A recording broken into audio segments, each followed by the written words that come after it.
أفضل 10 أنواع فراخ في إنتاج البيض. لو أنت داخل على مشروع الفراخ البياض فلازم يكون عندك فكرة عن أكتر الفراخ في إنتاج البيض. في طبعا سلالات أجنبية وفي سلالات محلية. السلالات الأجنبية دي متهجنة من كذا نوع من الفراخ عشان خاطر توصل لقطيع معين يديك أعلى نسبة في إنتاج البيض. وكمان السلالات المحلية متهجنة عشان توصل لأعلى نسبة في إنتاج البيض وأعلى نسبة في اللحم. هنتكلم عن ال10 سلالات، منهم 5 سلالات أجنبية ومنهم 5 سلالات محلية، وهنعرف كل فرخة بتنتج قد ايه من البيض سنويا. أول نوع معانا وهو من أشهر الأنواع المنتجة للبيض وهو اللهمن الأبيض. الفرخة دي يا جماعة بتنتج أكتر من 300 بيضة سنوية، من 300 ل 330 بيضة سنوية. تاني نوع معانا وهو اللهمن الأحمر، من أكثر الأنواع انتشارا في مصر وفي الوطن العربي. برضو الفرخة دي بتنتج أكتر من 300 بيضة وبتوصل ل 330 و 340 بيضة سنويا وحسب الرعاية. بس خد بالك إن السلالات الأجنبية ديت المناعة بتاعتها مش قوية زي الفراخ البلدي، ولها ظروف معينة بتعيش فيها درجات حرارة معينة عشان خاطر تتأقلم عليها وتنتج إنتاج البيض بتاعها بشكل طبيعي. وكمان بتاكل علف بياض، كل فرخة بتاكل 120 جرام أو 110 أقل حاجة في اليوم. تالت نوع معانا وبرضه مشهور في مصر وفي الوطن العربي وهي فراخ إيزا البنية. ما تقلش حاجة عن فراخ الإيزا البيضة في إنتاج البيض، برضه بتنتج من 300 ل 330 و 340 بيضة سنويا. رابع سلالة معانا وهي اللومم براون، سلالة أجنبية برضو بتنتج أكتر من 300 بيضة سنويا، بس مش مشهورة في مصر ولا الوطن العربي زي السلالات التانية.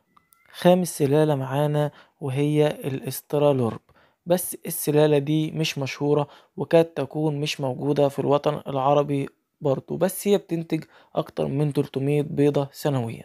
كده خلصنا السلالات الأجنبية، ندخل بقى على السلالات المحلية. طالما هنتكلم عن السلالات المحلية فانت خد الكلام بقى بثقة، لان انا هكلمك عن تجربة شخصية.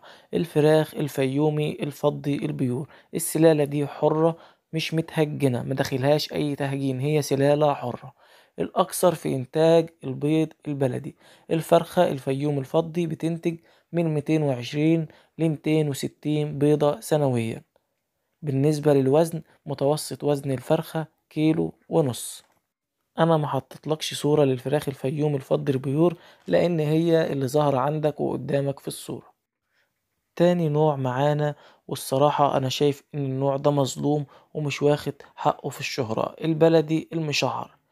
بتنتج برضو من 220 ل 260 بيضة سنويا. نسبة الإنتاج عند الفراخ البلدي المشعر ما شاء الله عليها عالية جدا. واللي بيميزها كمان إن متوسط الوزن من 2 ل 3 كيلو عكس الفراخ الفيومي. الكلام ده طبعا عن تجربة شخصية. تالت نوع معانا وهو الفيومي الذهبي. السلالة ديت متهجنة عشان خاطر تدينا وزن 2 كيلو أكتر من الفراخ الفيومي الفضي. نسبة إنتاج البيض عندها من 200 ل 230 بيضة سنويا، وهي نسبة ما شاء الله كويسة مش وحشة. رابع نوع معانا وهو الجميزة، بتنتج من 200 ل 220 بيضة سنويا، وهي ثنائي الغرض، بتدي وزن وبتدي بيض. متوسط الوزن عندها حوالي 3 كيلو ل 3 كيلو ونص. بالنسبة لخامس نوع معانا وهو الرزي، متوسط إنتاج البيض 200 بيضة سنويا، لكن الوزن بتوصل ل3 كيلو و3 كيلو ونص. بالنسبة لباقي السلالات المحلية فهي برضو بتنتج بيض، لكن بتنتج من 150 ل 180 بيضة في السنة. كمشروع بياض طبعا هتخسر معاك، لكن أكيد هي بتشيل وزن، وفي سلالات تانية لا بتشيل وزن ولا بتدي إنتاج بيض.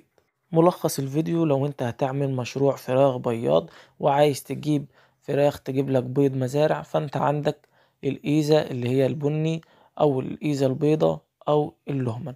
لو عايز تعمل مشروع فراخ بلدي يكون بينتج بيض كويس، فانت عندك الفيومي الفضي البيور، وعندك البلدي المشعر، دول افضل نوعين. والفيوم الذهبي مش وحش، بس الفيوم الفضي والبلدي المشعر اكتر.